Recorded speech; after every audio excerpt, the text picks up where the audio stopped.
Hi, welcome back to another video where I help you be successful in AP Lit.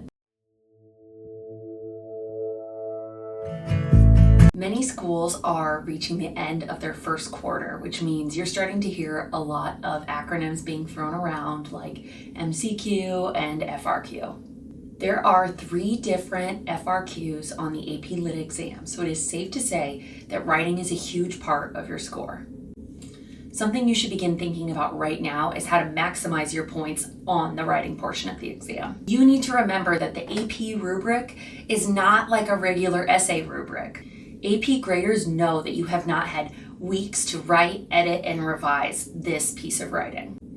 This doesn't mean that you should be incoherent when you're writing your exam. It just means that graders are looking to assess you in 3 specific areas, and you need to make sure that you address them in your writing. The first thing that they'll probably look for is if you can write a thesis that responds to the prompt, or if you can't. Remember, this is a timed writing, so there's no fancy introduction necessary. Just jump right into your argument. Make sure you're analyzing the specific question that the prompt asks and responding directly to that. A lot of these AP prompts will ask you about the complex response, relationship, or friendship, so make sure in your thesis you are addressing that complexity. It really helps if you state why it's complex. So it's both this and this at the same time. Make sure you start your essay with a strong thesis so that you can build the rest of your argument around it. It's really hard to go on to this next portion and evaluate it accurately if someone does not have a thesis statement. So make sure that you have a thesis statement and then you can move on to evidence and commentary. For FRQ 1 and 2, the poetry and prose excerpts, you will have the evidence right in front of you, so feel free to pull quotes or paraphrase quotes from those pieces. Your FRQ 3, which is about a longer work, you won't have in front of you. So all of the evidence from that can be paraphrased. Unless you want a quote, "To be or not to be" from Hamlet, you probably won't have anything else memorized. If you're running low on time and looking to maximize your points, definitely make sure you include at least some piece of evidence. So on this 4-point row, you'll get at least one of the points. However, I have faith in all of you that you can do more than that, okay? So make sure that you're including multiple pieces of evidence and accompanying that evidence with at least 2 pieces of your own commentary. This means your own words, okay? So think, why am I including this information in my essay? Why is this evidence important? What does it show us? Definitely make sure you are tying back both your evidence and your commentary to your thesis.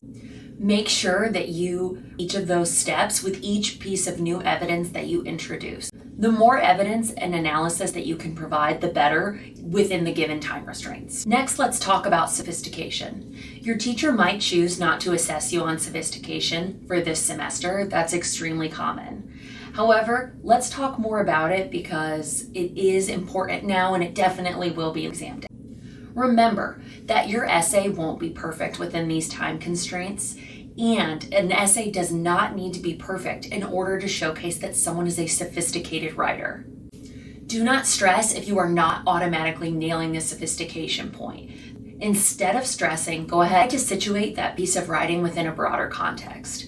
As we get closer to the exam, you may be more comfortable and familiar with addressing certain topics like romanticism or other literary movements.